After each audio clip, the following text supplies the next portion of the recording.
गौ रक्षा का जो ये आंदोलन चल रहा है, जो गौ माता को राष्ट्रमाता की प्रतिष्ठा का आंदोलन चल रहा है, उसकी आगे की रणनीति क्या है, तो वो हम आपको बताना चाहेंगे। वो ये है कि सबसे पहला कार्यक्रम जो घोषित किया गया है वो है 10-10-10 गौ हत्या अब बस। इसका मतलब है 3 बार पहले 10-10-10 कहा जा रहा है, तो उस 10 का मतलब है 10 मार्च को दिन में 10 बजे 10 मिनट के लिए भारत बंद करना है। वो भारत बंदी कैसी है? राजनीतिज्ञों जैसी नहीं है कि हॉकी लेकर के दुकान बंद करवा दो। हम नहीं चाहते हैं कि देश पिछड़े, और हम नहीं चाहते हैं कि किसी को हम ज़बरदस्ती करें। तो हम लोगों ने ये तय किया है कि एक संकेत, एक प्रतीक के रूप में, एक संदेश देने के स्वरूप में 10 मिनट के लिए लोग जहाँ हैं अपने घर से, अपनी दुकान से, अपने प्रतिष्ठान से 10 मिनट के लिए ठीक 10 बजे तो बाहर निकल जाएं। अपने प्रतिष्ठान से ठीक बाहर, जो गली है या जो सड़क है, किसी बड़ी गली पे, बड़ी सड़क पे जाने की ज़रूरत नहीं है। जो गली या सड़क आपके सामने है उसमें निकल जाइए 10 मिनट केवल, बहुत धूप नहीं रहेगी। और 10 मिनट के लिए एक दूसरे को देख करके गौ माता की जय हो, गौ माता राष्ट्रमाता, अथवा गौ के संदर्भ में जो भी नारे आप उचित समझें वो लगाइए। और 10 मिनट बीतने के बाद फिर सब अपने अपने घुस करके अपना अपना काम शुरू कर दीजिए। कहीं जाना नहीं, कोई किराया भाड़ा नहीं लगाना है, कोई समय बर्बाद नहीं करना है और कोई खतरा नहीं लेना है। और मिल करके गौ माता के बारे में थोड़ी सी उद्घोषणा करिए और 10 मिनट बीत जाने पर फिर आके अपने काम में लग जाइए। तो ये 10 मार्च को 10-10-10 कार्यक्रम है। और 14 मार्च से गौ हत्या विरोध में और गौ रक्षा के संकल्प के संदर्भ में हम स्वयं एक पदयात्रा शुरू कर रहे हैं। ये पदयात्रा सबसे पहले गोवर्धन गिरी की होगी। आप लोगों को अगर भागवत जी सुना है और भी दूसरे पुराणों में भी कथा है तो पता हो कि किसी समय इंद्र नाराज हो गए थे और इंद्र नाराज होकर के गायों को मारने पर उतारू हो गए थे कि हम गायों को डुबो देंगे पानी बरसा करके। मूसलाधार पानी बरसाया। उस समय कोई गाय की रक्षा के लिए सामने नहीं आया। गोवर्धन गिरिराज आए। गोवर्धन गिरिराज ने कहा कि हमारे अंदर आ जाओ, और उसमें फिर कहते हैं कि सब लोगों ने मिलकर उठा लिया और भगवान ने भी अपनी उंगली लगाई। तो भगवान ने तो उंगली लगाई थी, भगवान के द्वारा गौ रक्षा नहीं हुई।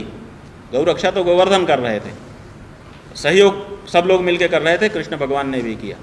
तो वो जो गोवर्धन गिरिराज हैं जिन्होंने उस समय गौओं की रक्षा की थी इंद्र से, इंद्र माने राजा, तो जब राजा गाय के पीछे पड़ जाए कि हम मार देंगे तो गोवर्धन उनकी रक्षा करते हैं, ऐसा मान करके हम सबसे पहले गोवर्धन जी की परिक्रमा करेंगे। 21 किलोमीटर की परिक्रमा है, वो हम चल करके पैदल नंगे पाँव करेंगे।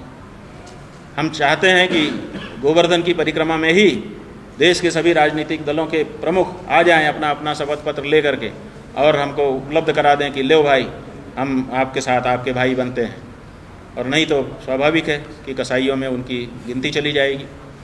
और दूसरे, अगर वो नहीं होता है और हमको लगता है कि अभी भी संकल्प पूरा नहीं हुआ, ठीक से नहीं हुआ है, तो फिर हम वहाँ से पद यात्रा करते हुए चलेंगे।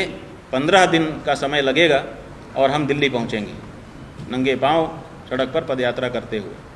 दोपहरी में, झुलसती हुई दोपहरी में जाएंगे, थोड़ा अपने आप को भी तपाएंगे गौ माता के लिए। और कहाँ जाएंगे? संसद भवन के उस के कोने पर जाएंगे जहाँ पर 1966 में गौ भक्तों के ऊपर गोली चलाई गई थी। आप लोगों को याद है, व्हाट्सएप में बहुत बार आपने समाचार देख लिया कि 1966 में गौ भक्तों पे गोली चला दी गई थी और फिर साफ हुआ और ये हुआ। वो जो जगह है वो अब भी एक पार्क बना करके सुरक्षित रखी गई है। हम लोग गोपाष्टमी के दिन वहाँ जाते हैं, तो वहाँ जाएंगे और वहाँ जा कर के संकल्प लेंगे। उतना फिर एक तीसरा मौका, अभी एक पहला मौका है गोवर्धन गिरिराज की परिक्रमा, दूसरा मौका है और दिल्ली तक जाना और उस जगह पर पहुँचना, उतने तक तीसरा मौका है। ये 3 मौक़ों तक हम सब राजनीतिक दलों को दे रहे हैं। और इसके बाद फिर हम अगला कार्यक्रम हमारा घोषित है, वो ये है कि जब देश की नई सरकार अपना शपथ ग्रहण करेगी, जिस दिन, वो तो पहले से घोषित हो जाएगा परिणाम आने के बाद कि अमुक तिथि को अमुक बजे शपथ ग्रहण समारोह होगा। तो ये कार्यक्रम घोषित हो गया है कि उसी दिन पूरे देश में गौभक्त भी शपथ ग्रहण समारोह करेंगे। हर जगह पे जहाँ जहाँ जो गौभक्त टोली बना करके एक शपथ ग्रहण समारोह का आयोजन करेंगे। आप लोग उसको कवर करेंगे और वो शपथ लेंगे कि हम गौ रक्षा की शपथ ले रहे हैं। उधर सरकार अपनी सरकार की शपथ ले रही है, नई सरकार बनने की, इधर गौ रक्षक शपथ ले रहे हैं। कौन सी सरकार बनेगी? जो भी बनेगी सरकार ही तो होगी, और जो भी बनी हैं सब सरकार ही तो हैं। सब ने तो एक ही काम जारी रखा है, गौ माता के संदर्भ में तो कम से कम प्रमाणित है। तो ऐसी परिस्थिति में जो भी सरकार बनेगी, हम उस सरकार के विरुद्ध संघर्ष करने के लिए शपथ लेंगे उसी दिन, उसी समय। और फिर यहाँ से मार्च होगा, कहीं से 2, कहीं से 5, कहीं से 10, कहीं से 20, कहीं से 100, कहीं से 200, 1000, 500, जहाँ जितने जुट गए वो सब संसद के लिए जाएंगे। और संसद में जब हमारा संसद का पहला सत्र नई सरकार का होगा तो जैसे 1966 में संसद के घेर करके बैठे थे, मांग कर रहे थे कि हमें दिया जाए, वैसे फिर वैसे ही निहत्थे होकर के, वैसे ही अपनी संसद से आशा करते हुए, अपनी सरकार से आशा करते हुए हम फिर बैठेंगे। अब उस समय गोली चला दी गई थी, अब जो होगा देखा जाएगा। तो ये हमारा कार्यक्रम घोषित है और इसी के आधार पर हम लोग आगे बढ़ेंगे। लेकिन इतना हम फिर से स्पष्ट कर देना चाहते हैं कि 75 साल हो गए, देश के बहुसंख्यक हिंदुओं की ये मांग है, कोई तो सुनो। अब तक नहीं सुना, उसका दोष देने को भी हम छोड़ रहे हैं, नहीं दे रहे हैं किसी को दोष। लेकिन आगे की सरकार अगर गौ हत्या को जारी रखेगी तो ये किसी भी दशा में हम हिंदू स्वीकार करने वाले नहीं।